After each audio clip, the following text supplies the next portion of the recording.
A desktop takes 15 to 30 minutes to boot, and the OS is on a Samsung 850 Evo solid-state drive. Well, the solid-state drives can slow down if you let them fill up. Solid-state drives need to have a little wiggle room, you know, little provisionary area where they can access when they start getting tight for space. So running the trim command on the drive along with optimizing the drive by clearing up and making sure you have 20% of that drive of free space. Whatever your drive capacity is on a solid state, make sure, if you can, you want 20% free. As you approach 10%, you're going to notice the drive slowing down. But you could have a drive that's starting to fail. You could have a cable that's not plugged all the way in. So what I would do is I would unplug the cables. I wouldn't just check to see if they're plugged in.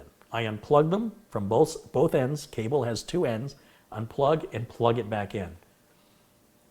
And I would grab a spare hard drive or a spare solid state drive, and I would clone my solid state, in this case your Samsung 850. I would clone it to another drive just temporarily, and then unplug my drive, plug in the clone, and with the exact same software, basically the only thing we're changing is the hard drive or the solid state drive.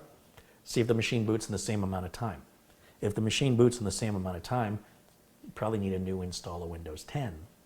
If the machine boots faster, something wrong with your drive. Now, if that's the case, you can try a couple of different things.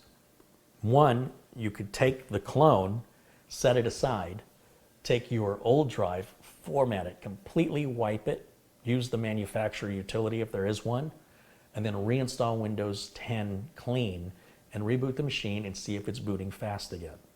If so, you can take your clone drive, start copying your data back off of it, and reinstall your applications, and reboot after every installed app to see if it's causing a slowdown, because you might have an app that's doing it. On the other hand, you could also just try cloning it back just to see what would happen. You could take, let's say the clone boots faster than your drive, clone it back. Even though you're technically putting the same data on top of the same data, it may not be going in the same places on the drive. Maybe that'll make a difference. Probably not.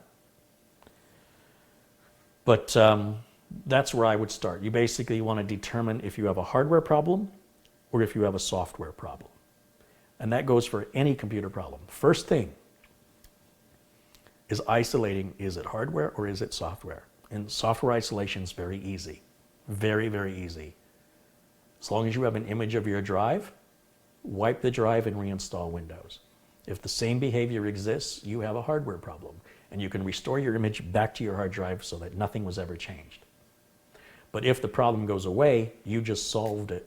Even though you don't know what it is, you've solved it, and now you can use the image to restore back your documents and your files, and then you'll have to reinstall and reactivate your applications. So you have to reconfigure your email and reinstall your printer. But the amount of time that will take you will probably be significantly less than being stubborn and wanting to isolate exactly what it is. So people go, oh, I don't want to do that, it's so much work. But then they sit there and work 10 or 15 or 20 times harder for a fruitless endeavor that gets them nowhere. So at least this will get you there. So yeah, hardware or software, and then proceed accordingly for every computer problem ever.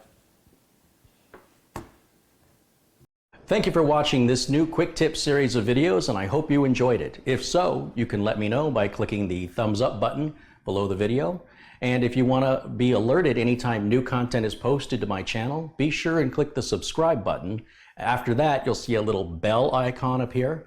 Be sure and click the bell icon and make sure that the notification button is checked and how you want to be notified. That's going to wrap it up for this video. I'll see you all again very, very soon. Until then, bye for now.